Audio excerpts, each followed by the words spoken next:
Hello बच्चों, कैसे हैं आप।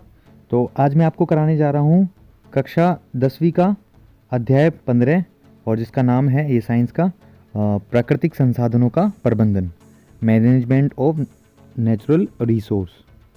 तो शुरू करते हैं। वे पदार्थ जो मानव के लिए उपयोगी हों अथवा जिन्हें उपयोगी उत्पाद में रूपांतरित या कन्वर्ट किया जा सके, जिनका उपयोग किसी उपयोगी वस्तु के निर्माण में किया जा सके, संसाधन कहलाते हैं। वे संसाधन जिन्हें प्रकृति से प्राप्त किया जाता है प्राकृतिक संसाधन कहलाते हैं। और प्राकृतिक संसाधन प्रकृति में वायु, जल, मृदा, खनिज, जंतु तथा पादपों के रूप में संग्रहित होता है, मतलब इकट्ठा होता है। प्राकृतिक संसाधनों में दो श्रेणियों में वर्गीकृत किया गया है। प्राकृतिक संसाधनों को दो श्रेणियों में वर्गीकृत किया गया है। एक है अक्षय संसाधन, मतलब ये प्राकृतिक संसाधन असीमित है, इनकी कोई सीमा नहीं है और मात्रा में पृथ्वी पर उपलब्ध हैं। उदाहरण वायु, मृदा, जल, सौर ऊर्जा आदि। दूसरा है क्षयशील, जिनका नुकसान हो सकता है।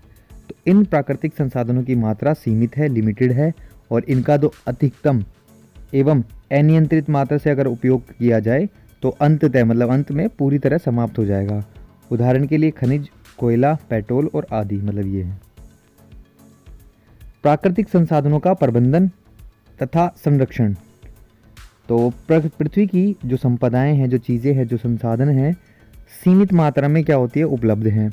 मानव जनसंख्या में तीव्र वृद्धि के कारण संपदाओं या संसाधनों के लिए मांग दिन प्रतिदिन बढ़ रही है। अतः इनका जो उचित प्रबंधन है वो सुनिश्चित करता है कि प्राकृतिक संपदाओं का विवेकपूर्ण, मतलब ध्यान से उपयोग किया जाए, ताकि वे वर्तमान पीढ़ी की आवश्यकताओं को पूर्ति करे और आने वाली पीढ़ी के लिए भी बनी रहे। तो पहला ये है गंगा प्रदूषण तथा गंगा कार्य सफाई योजना। एक योजना है।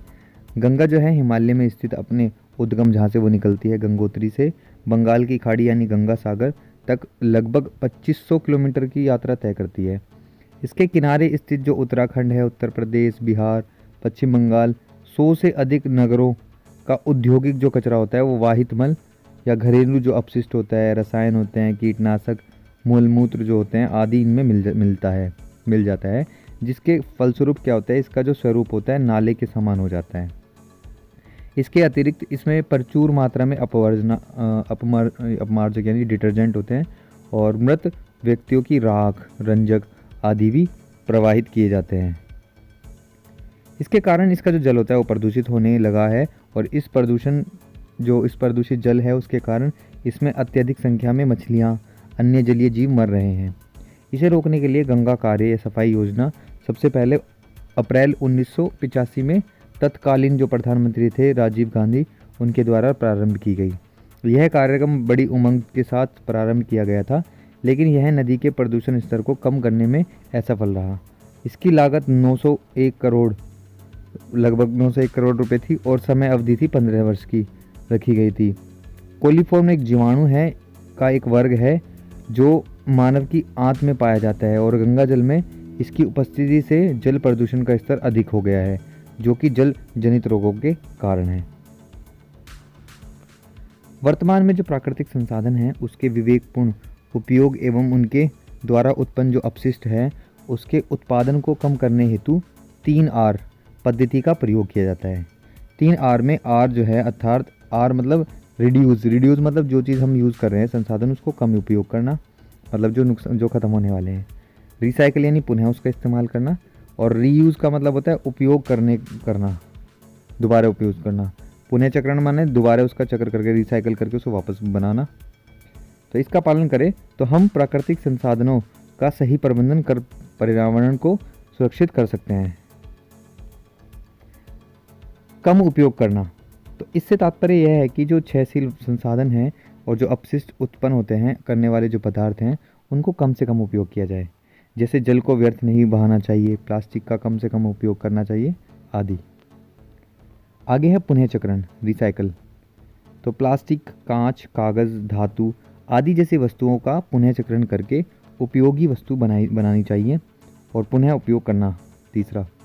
तो यह पुनः चक्रण से बेहतर साधन है क्योंकि इसमें कोई ऊर्जा खर्च नहीं होती पुनः चक्रण की तरह, और एवं जो वस्तु है उसका बार बार उपयोग किया जाता है, जैसे कांच और प्लास्टिक के डिब्बे, बोतल आदि का बार बार उपयोग किया जाता है। आगे है संपोषित विकास की अवधारणा।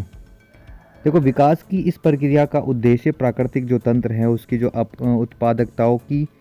उत्पादकताओं को लंबे समय तक पर्यावरण को कोई हानि पहुंचाए बिना बनाए रखना, इसको बोलते हैं सस्टेनेबल मैनेजमेंट।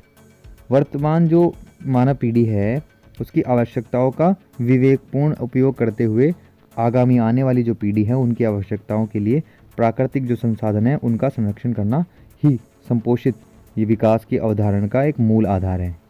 आर्थिक विकास जो है वो पर्यावरण संरक्षण से संबंधित है, अतः संपोषित विकास जो है उससे सस्टेनेबल जो डेवलपमेंट है उससे जीवन के सभी आयाम में जो है आयाम में परिवर्तन निहित है। प्राकृतिक संसाधनों के प्रबंध की आवश्यकता क्यों है? तो हम हमारे संसाधनों का अगर सावधानीपूर्वक मैनेजमेंट या प्रबंधन करना आवश्यक है, क्योंकि पृथ्वी पर संसाधन सीमित हैं एवं मानव जनसंख्या में तीव्र वृद्धि तेजी से बढ़ने के कारण संसाधनों की मांग दिन प्रतिदिन बढ़ती जा रही है।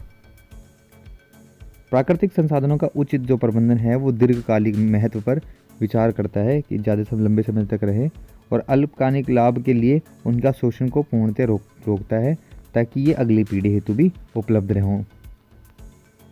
संसाधनों का जो वितरण है वो सभी वर्गों के लिए समान होना चाहिए, जिससे ये संसाधन सभी लोगों के विकास में लाभ दे सकें। संसाधनों का जो शोधन होता है, जो उपयोग होता है, उसको नियंत्रित कर पर्यावरण को क्षति या नुकसान से बचाया जा सकता है, और संसाधनों के प्रबंधन हेतु अपशिष्टों के सुरक्षित निपटान की जो व्यवस्था है वो जरूरी है, अनिवार्य है। वन्य एवं वन्य जीवन। भूभाग पर प्राकृतिक रूप से स्वतः अपने आप ही उगने वाले और वृद्धि करने वाले जो पादप होते हैं, वृक्षों एवं झाड़ियों के सघन आवरण को वन कहते हैं। वनों की जो आर्थिक व पर्यावरणीय उपयोगिता है उसके कारण ही इन्हें संसाधन माना जाता है तथा ये वन संसाधन कहलाते हैं। वनों का संरक्षण आवश्यक क्यों है? क्योंकि वनों से ऑक्सीजन की आपूर्ति होती है, जो कि समस्त जीवधारियों के लिए प्राणवायु है। वनों से घरेलू उपयोग के लिए वस्तुएं जैसे पशुओं के लिए चारा, ईंधन हेतु लकड़ी, फल व औषधि प्राप्त होती है। वनों से कागज, रबर, कत्था, माचिस, फर्नीचर, खेल उपकरण, तारपीन का तेल आदि उद्योगों हेतु कच्चा माल उपलब्ध होता है। वन पर्यावरणीय संतुलन को स्थापित करने में भी महत्वपूर्ण भूमिका निभाते हैं, और ये पर्यावरण प्रदूषण को कम करते हैं तथा जैव विविधता बनाए रखते हैं। वन जो है वो बाढ़ नियंत्रण में भी सहायक होते हैं, और ये बाढ़ के जल की जो तीव्रता है उसको कम कर देते हैं। वृक्षों की जड़ें जो हैं वो मिट्टी के कणों को बांधे रखती है, और जिससे वर्षा के दौरान जो भूक्षरण है या भूमर्दन जो अपवर्दन है वो नहीं होता। अब ये स्टेक होल्डर्स क्या होते हैं, दावेदार क्या होते हैं, कौन होते हैं? तो किसी परियोजना या इसके परिणाम से डायरेक्ट और इनडायरेक्ट रूप से जो रुचि या सरोकार रखने वाले जो व्यक्ति होते हैं या समूह होता है या संगठन होता है वो दावेदार कहलाते हैं, और पत्राधिकारी या स्टेक होल्डर कहलाते हैं। और ये सभी दावेदार एक समान नहीं होते, वरन उनकी भूमिकाएं और आवश्यकताएं भिन्न भिन्न होती हैं या अलग अलग होती हैं। हम सभी विभिन्न वन उत्पादों का उपयोग करते हैं, परंतु वन जो संसाधन है उस पर हमारी निर्भरता में अंतर होता है। वन संरक्षण से संबंधित जो दावेदार हैं वो निम्नलिखित हैं। स्थानीय लोग, वन के अंदर एवं इसके निकट रहने वाले जो लोग होते हैं, अपने जीवन यापन की उन अनेक जो आवश्यकताएं हैं उनके लिए वन जो है उपज पर निर्भर करते हैं। वन की उपज पे वे ईंधन, लकड़ी, खाद्य पदार्थ और मवेशियों के लिए जो उनके गाय भैंस हैं उनके चारे के लिए भी वन से ही प्राप्त करते हैं। दूसरे हैं वन विभाग। सरकार का वन विभाग जिनके पास वनों का स्वामित्व होता है, जो मतलब वन जो होते हैं सरकार के होते हैं, वे वनों से प्राप्त जो संसाधन है उसका नियंत्रण एवं वन जो जीवन है उसका संरक्षण करते हैं। उद्योगपतियों का वन संपदाओं में मुख्य रूप से स्वार्थ निहित होता है। और वे उद्योगों या कारखानों के लिए वनों को केवल कच्चे माल प्राय लकड़ी का स्रोत ही समझते हैं। उदाहरण टिम्बर उद्योग जो होता है, कागज उद्योग, निर्माण जो उद्योग होता है, लाख उद्योग जो होता है, और खेल उपकरण निर्माण उद्योग इसमें आता है। आगे है प्रकृति एवं वन्य जीवों के समर्थक, प्रकृति प्रेमी। तो इसके अंतर्गत जो विभिन्न जो प्रकृति प्रेमी होते हैं एवं पर्यावरणियों के जो समूह होते हैं वो आते हैं, जो पर्यावरण संतुलन में वनों एवं वन्य जीवों के योगदान को समझते हैं तथा उनके संरक्षण में ही अपना योगदान देते हैं। इस प्रकार के जो संरक्षण है वो प्रयासों में वन्य जीवों जैसे बाघ, शेर, गैंडा, हाथी, हिरण आदि के संरक्षण की प्राथमिकता दी गई है। कुछ स्थानीय निवासी हैं जो परंपरा के अनुसार वनों के संरक्षण या प्रयास करते रहते हैं। जैसे राजस्थान में बिश्नोई समुदाय है, उसके लिए वन और वन्य प्राणी संरक्षण उनके धार्मिक अनुष्ठान है, उसका एक भाग है। और ये पुरस्कार अमृता देवी बिश्नोई जो है उनकी स्मृति में दिया जाता है, जिन्होंने सन 1731 में राजस्थान के जो जोधपुर है उसके पास एक खेजरली गांव है, उसमें खेजरली के जो वृक्ष हैं उनको बचाने हेतु 363 लोगों के साथ अपने प्राणों का बलिदान कर दिया था। और भारत सरकार ने हाल ही में ये वन्य जीव संरक्षण हेतु अमृता देवी राष्ट्रीय पुरस्कार देने की व्यवस्था की है। संपोषित प्रबंधन, ऐसा मैनेजमेंट जो आगे तक बना रहे जो आगे वाली जनरेशन उसके लिए। तो प्राकृतिक जो संसाधन हैं उनके उपयोग को नियंत्रित या कंट्रोल और नियमित करने वाला वह प्रक्रिया है या तंत्र है जो पर्यावरण को प्रभावित या असंतुलित किए बिना संसाधनों की अगली पीढ़ियों हेतु सतत उपलब्धता सुनिश्चित करता है। और प्राकृतिक संसाधनों का संपोषित प्रबंधन यानी सस्टेनेबल मैनेजमेंट कहलाता है। जन सहभागिता, देखो लोगों के द्वारा इसमें भाग लिया जाना। तो चिपको आंदोलन जल्द ही सभी समुदायों तथा मीडियाओं में फैल गया था और जिससे सरकार को वनों की कटाई को रोकना पड़ा। उनको सोचने पर मजबूर होना पड़ा कि वन जो उत्पाद हैं उनका उपयोग में किन प्रमुख बिंदुओं को प्राथमिकता दी जाए। स्थानीय लोगों का मानना था कि वनों को नष्ट करने के केवल वनों से वन उत्पादों की उपलब्धता ही प्रभावित नहीं होती, बल्कि जो मृदा है उसकी गुणवत्ता, जल के जो स्रोत हैं वो भी प्रभावित होते हैं। और वनों के प्रबंधन में स्थानीय लोगों की भागीदारी की अति आवश्यकता होती है। और पादपों का उगाकर वनों में को पुनः प्राप्त के लिए वन वर्धन या सेल्विकल्चर नामक कार्यक्रम प्रारंभ किया गया है, जो पारितंत्र तथा उसके कार्यों में संतुलन बनाए रखने के लिए क्या होता है, आवश्यक होता है। वन प्रबंधन में लोगों की भागीदारी का उदाहरण, पश्चिम बंगाल वन विभाग वेस्ट बंगाल फॉरेस्ट डिपार्टमेंट ने 1972 में स्थानीय लोगों को शामिल करके नष्ट हो रहे साल के जो वृक्ष हैं उसके वनों को पुनर्जीवित करने के लिए एक असाधारण योजना को प्रतिपादित किया। और इसका आरंभ मिदनापुर जिले की जो अराबरी वन श्रृंखला है, अराबरी वन फॉरेस्ट रेंज जो है उसमें किया गया। और इसके लिए वह अधिकारी AK बैनर्जी ने अत्यधिक नष्ट हो रहे जो साल के वन हैं उसके 1272 हेक्टेयर की सुरक्षा में वन के आसपास क्षेत्रों में के ग्रामीण को शामिल किया। वन की सुरक्षा में सहायता के बदले ग्रामीणों को वनवर्धन या सेल्विकल्चर तथा वन की कटाई कार्यों में रोजगार दिया गया और इन्हें उपज का 25% भाग भी दिया गया। नाम मात्र जो भुगतान है वो वन वृक्षों के जलायु, लकड़ी, ईंधन तथा चारा इकट्ठा करने की अनुमति प्रदान की गई। और वन के आसपास रहने वाले स्थानीय लोगों के सक्रिय एवं स्वैच्छिक सहयोग से अराबरी जो है उसका नष्ट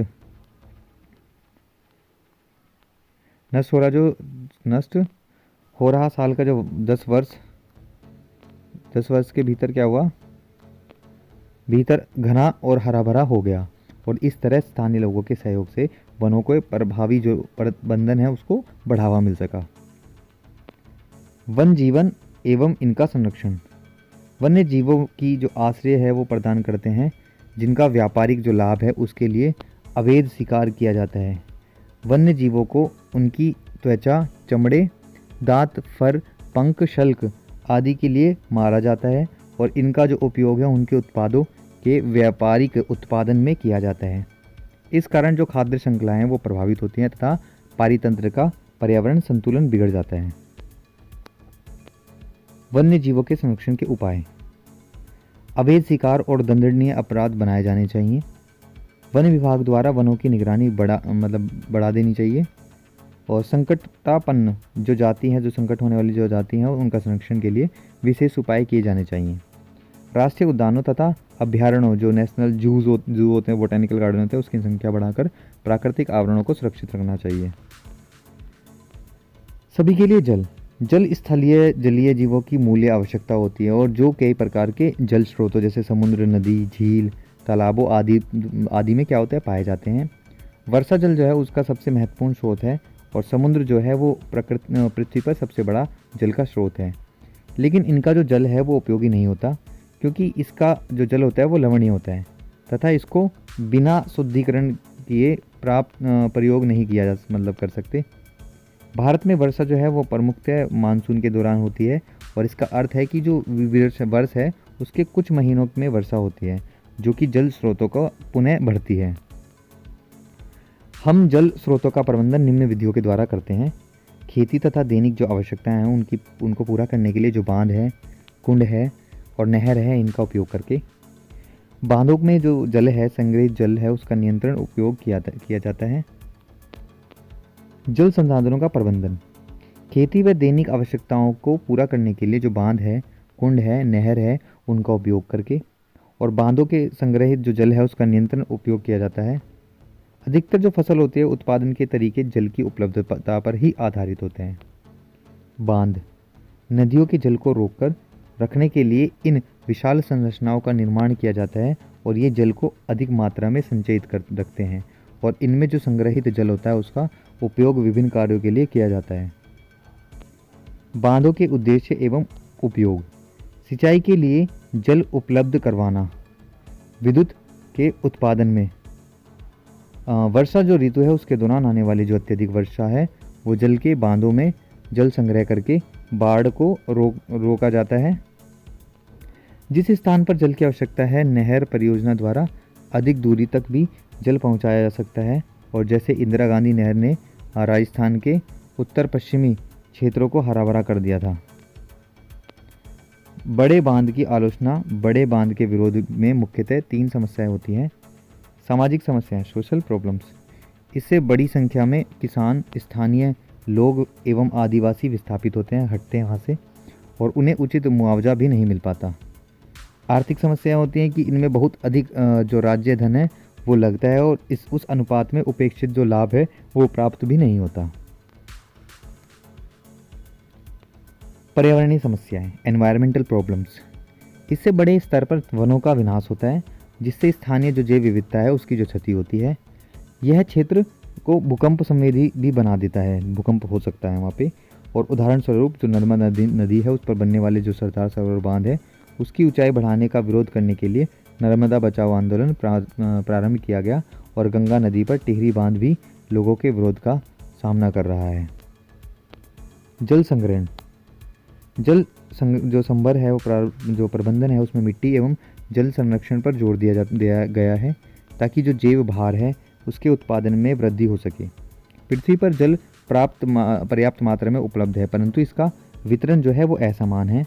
प्रायः भारत में वर्षा कुछ महीने ही गिरती है तथा उपलब्धता जल की गुणवत्ता भी कम होती है और इसलिए जल संरक्षण है वो आवश्यकता है, उसकी ज़रूरत है। इसका मुख्य उद्देश्य भूमि एवं जल के प्राथमिक स्रोतों का विकास कर पादपों एवं जंतुओं के द्वेषक जो संसाधन है उसके उत्पादन में वृद्धि करना है और जिससे पारिस्थितिकी जो है उसका असंतुलन उत्पन्न न हो। जल जो संग्रहण है उसकी परंपरागत विधियाँ, भारत में अधिक वर्षा जल जो है उसको भूमि में गिराता है, उसको रोकने के लिए स्थानीय लोग जो हैं अनेक जल का एकत्र कर लेते हैं, उसकी जो विधियाँ हैं उनका उपयोग करते हैं और ये विधियाँ निम्न प्रकार हैं। छोटे गड्ढों तथा झीलों या तालाबों की खुदाई करना, छोटे मृदा बांध का निर्माण कर देना, तटबंधन करना और बांधों या नहरों का जल रोकने के लिए मिट्टी की लंबी दीवार का निर्माण करना, बालू तथा चूना पत्थर द्वारा जलाशयों का निर्माण कर देना और घर की छतों के ऊपर जल संचय जो इकाई है उनकी स्थापना कर देना। अब परंपरागत जल संग्रहण तंत्र, बड़े समतल भूभाग में जल का संग्रहण स्थल जो है वो मुख्यतः अर्धचंद्राकार चंद्राकार मिट्टी के गड्ढे के द्वारा नीचे ढलान वाले स्थान पर वर्षा जो ऋतु है उसमें जल प्रवाह के मार्ग को कंक्रीट या छोटे कंकड़ पत्थर द्वारा एनीकट या चेक डैम जो होता है वो बनाए जाते हैं, और इसका मुख्य उद्देश्य होता है जल के जो भूमि का स्तर है उसमें सुधार करना, जो मानसून के दौरान भर जाते हैं तथा मानसून के बाद लगभग अगले 6 महीने तक जल की आपूर्ति करते हैं। कोयला और पेट्रोलियम। कोयला एवं पेट्रोलियम जो है वो जीवाश्म ईंधन है जो कार्बन के अतिरिक्त हाइड्रोजन, नाइट्रोजन, सल्फर के बने होते हैं और ये ऊर्जा की प्रमुख स्रोत हैं। कोयला एक ठोस कार्बनिक ईंधन है जो भूमि के भूगर्भ में पाया जाता है। पेट्रोलियम, पेट्रो मतलब चट्टानें और ओलियम मीन्स तेल, तो प्रकृति में तरल जो कार्बनिक रसायन है उनके रूप में पाया जाता है और यह अधिक मात्रा में पृथ्वी की सतहों के नीचे भूगर्भ में पाया जाता है। कोयला तथा पेट्रोलियम का निर्माण। कोयला और पेट्रोलियम लाखों करोड़ों वर्ष पहले भूमि की गहराई में दबे पेड़ पौधे और प्राणियों के जैव भार की निम्नीकरण से बनता है, अतः ये क्षयशील संसाधन है। इनका उपयोग। कोयले का उपयोग जो है वो ताप विद्युत संयंत्रों यानी जो बॉयलर होते हैं उनमें बिजली का उत्पन्न करने के लिए, पावर प्लांट जो होते हैं उनमें किया जाता है, और जबकि जो पेट्रोलियम होता है उसके उत्पादों जैसे पेट्रोल, डीजल का उपयोग स्कूटरों, मोटरसाइकिलों, कारों, बसों, ट्रकों, रेलगाड़ी, जहाज़ों तथा वायुयानों को चलाने के लिए ईंधन के रूप में प्रयोग किया जाता है। कोयला तथा पेट्रोलियम द्वारा उत्पन्न प्रदूषण। कोयले तथा पेट्रोलियम का जो दहन होता है करने पर कार्बन डाइऑक्साइड, जल, सल्फर डाइऑक्साइड, नाइट्रोजन ऑक्साइड आदि उत्पन्न होते हैं, अर्थात जीवाश्म ईंधन जो है उसका दहन बढ़ाने से वायुमंडल में अत्यधिक मात्रा में प्रदूषक गैसें मुक्त होती हैं जो ग्लोबल वार्मिंग तथा अम्ल वर्षा उत्पन्न कर रही है। सल्फर और नाइट्रोजन ऑक्साइड अम्ल वर्षा का कारण बनाते हैं और कार्बन डाइऑक्साइड जो है एक हरित गृह गैस है। आगे है कोयला। कोयला तथा पेट्रोलियम का संरक्षण। तो आवश्यकता न होने पर विद्युत जो उपकरण है उनको बंद कर देना चाहिए। बिजली बचाने के लिए जो ऊर्जा है उसकी दक्ष विद्युत उपकरण का ही उपयोग करना चाहिए जो ज़्यादा अच्छे हों। सार्वजनिक जो परिवहन है जैसे बस, ट्रेन आदि का उपयोग करना चाहिए और लिफ्ट के स्थान पर सीढ़ियों का उपयोग करना चाहिए। हीटर, सीढ़ी का प्रयोग करने के स्थान पर सर्दी में अतिरिक्त स्वेटर पहनना चाहिए। और सौर कुकर जो है भोजन बनाने में प्रयुक्त गैस ईंधन का एक विकल्प है और जिसमें जो दालें हैं, सब्जियां हैं, चावल हैं आसानी से पकाया जा सकता है, लेकिन इसके लिए सूर्य की प्रकाश की उपस्थिति भी आवश्यक है। प्राकृतिक संसाधनों के प्रबंधन का दृश्यावलोकन क्या है? तो प्राकृतिक संसाधनों का जो संपोधित जो सस्टेनेबल प्रबंधन है, मैनेजमेंट है, वो एक कठिन कार्य है और इसके मामले में हमें सभी दावेदारों के हितों के बारे में भी सोचना चाहिए। कानून एवं नियमों के से आगे हमें अपनी व्यक्तिगत और सामूहिक आवश्यकताओं को सीमित करना चाहिए और जो प्राकृतिक संसाधन है उसका प्रबंधन दीर्घकालिक जो दृष्टि है उसको ध्यान में रख करके किया जाना चाहिए ताकि विकास का जो लाभ है वर्तमान एवं सभी भावी पीढ़ियों के समान रूप में प्राप्त हो सके। तो आज के लिए इतना ही। तो आज ये चैप्टर कंप्लीट हुआ। अगर आपको कोई चीज़ ना समझ में आई तो प्लीज़ कमेंट करें और अगर ये वीडियो आपको अच्छी लगी तो प्लीज़ लाइक करें, शेयर करें, सब्सक्राइब करें और वेट करें मेरी नेक्स्ट वीडियो का जो बहुत जल्दी ही आने वाली है। तब तक के लिए बाय, धन्यवाद।